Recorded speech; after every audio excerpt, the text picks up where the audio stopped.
close my eyes for one moment.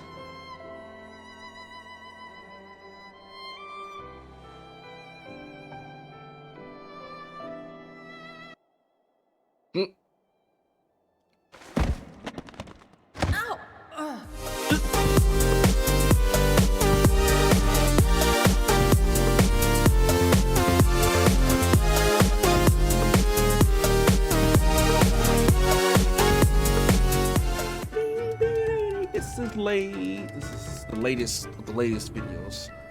Like, it's already a couple. Wait, when was this released? Hold on, let me see.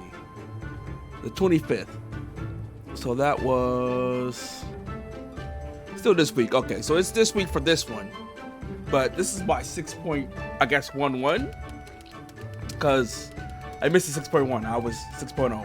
I mean, no, 6.1.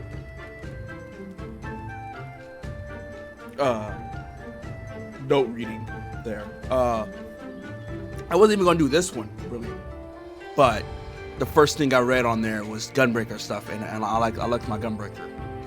Wait, that's not it. There we go. Yeah, I got some potency increases to Gnashing Fang and Savage Claw. Ooh, that's the good shit. Dragoon don't matter to me. Oh, how y'all doing? I'm Storm Scale. We're at the lair today. We're doing a slightly 6.11 reading, and then it's gonna like clip or do a transition to a 6.1 review. That's how it's gonna work. The reading just says that for Dragoon we got some not Dragoon, Gunbreaker. We got some potency ups. Dragon Sun's Surprise Ultimate has been added. Don't care. New PvP shit. Bye, Ragnar. I knew you were going. I saw good except for Gunbreaker. I got some new Double Down. I didn't even use much Double Down yet. That's brand new. It's like a level 90 thing. Rectify, Draw Induction. What is Draw Induction? The status effects, Junction Tank, Junction DPS, and Junction Healer are no longer. What the fuck is that? What is that?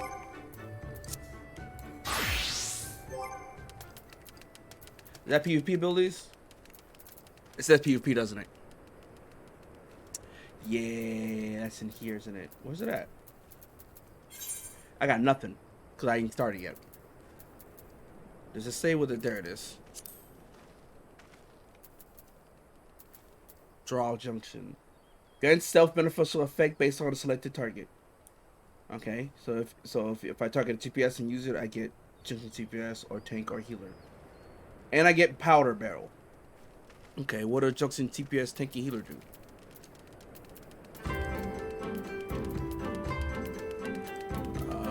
That would be the. But wait, where does it tell me what they do? Is that on here? Maybe that's in the. Give me a second.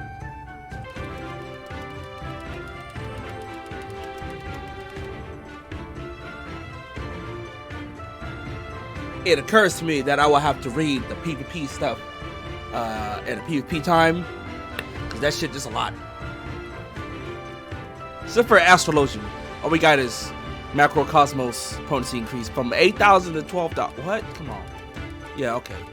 I need to go to PvP before I start working about what that is. Okay, was there any other patch notes? Was that just the PvP? Was that it? Just PvP fixes. Just PvP fixes. New achievements got added. Some resolve issues. 6.1 notes is the main ones. New playable content, new main scenario. I'll talk about that in the review.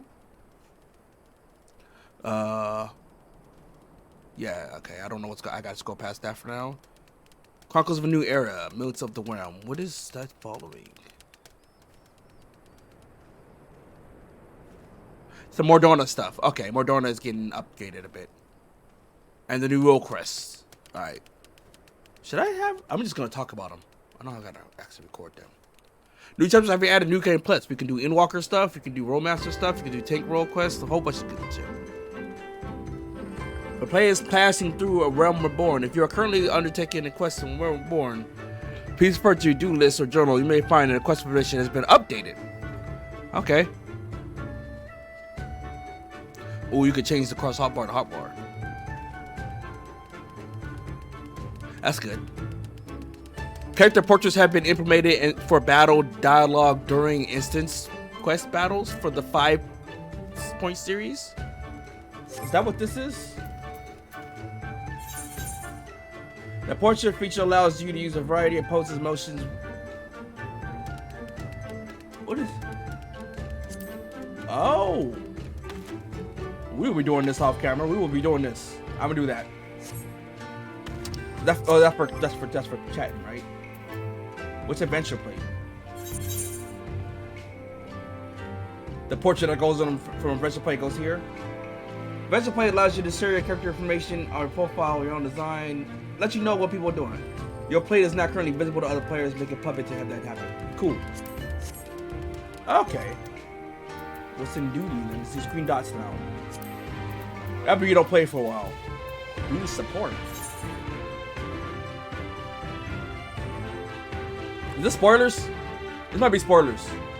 I'm gonna shut that down. Sorry. It shouldn't be, because if you're reading this, watching this, you're looking at 6.1 stuff. So yeah, that shouldn't be a problem.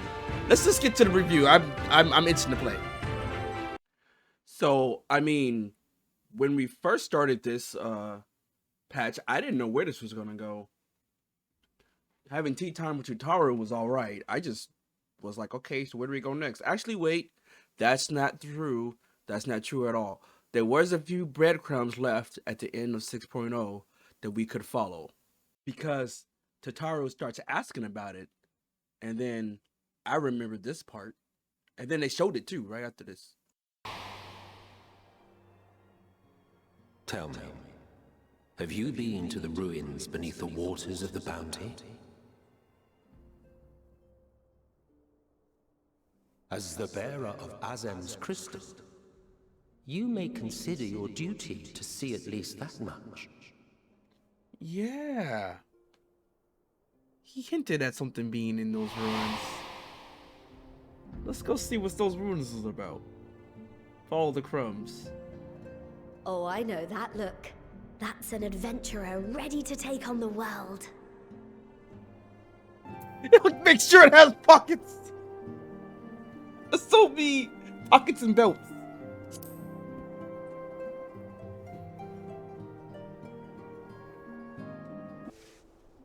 Don't worry. I'll make sure the lining has plenty of pockets for all your little treasures. I swear adventurers are worse than children when it comes to hoarding every feather and leaf and animal hide they come across. She knows me from Monster Hunter and Elden Ring. Just picking up stuff. So after getting, you know, a new set of clothes, you set off. Or you attempt to set off, because then what in the hell? So when you get to Davnir, the only need you have about anybody knowing anything about the ruins is the scientist guy. Like Laheen something. And you gotta get him drunk a little bit as you do. And he spills some beans. Wait. And then right after you're done getting him to spill the beans, you sober him up with some water. And then you gotta deal with thisness. My mother and father were slaughtered by monsters. My baby sister, still too young to fend for herself. Can you spare us no kindness? This person has a name. Oh, cruel fate. And that person Why doesn't. must you tempt me with wealth I am powerless to claim? How I shall envy the one who purchases that precious map. Whatever they pay will be but pittance against the golden hoards they stand to uncover. This kid is sus. Just a little bit. Like, this dude is just the sussest of sus already. Like, I was not amused with his performance. He was not good. Not at all. By the by, everything's said and done. We meet Astinian, and we also get a map to go to the same ruins that we've been trying to go to. So after we deal with that, against my idea to go get Yastola, because, you know, she's trying to voice the other worlds and stuff, we go to get Graha, who really wants to go. And then Graha also suggests to go get Yastola, so like, okay, whatever. And then we get Yestola and Urianger because I believe he just wants to study stuff because he's Urianger for the Loporits. Right after that, we run into Yestola, and you see how that went. Ow! Ugh. So that was a thing. They could try to come along too, but we were like, nah, man, we full up, man. Feeling left out? I could put in a good word for you, if you like. We may have been released from our obligations, but I'll never be free of that merciless wit of yours, will I? And yes, I agree. Using the logic that if too many of them together, everybody's going to start panicking is a good contrivance to make the party slightly smaller for a bit. Because that is true. If all of them started walking around gathering, people would be like, what are the signs doing? Is there a primo? Is there a primo? What's going on? That's pretty much what would happen. And that's what leads you to the dungeon. More on that later. Post the dungeon, it turns out you get a bunch of lore dump, some information about Vitra and his sister and stuff that went on in Dimension, which is one of the areas we thought we were going to go maybe after that anyways. But it looks like we're actually going to go to the 13th. And, I mean, if getting a little bit more exposition between the war with Tiamat and Bahamut wasn't enough, we get them. You know the ones.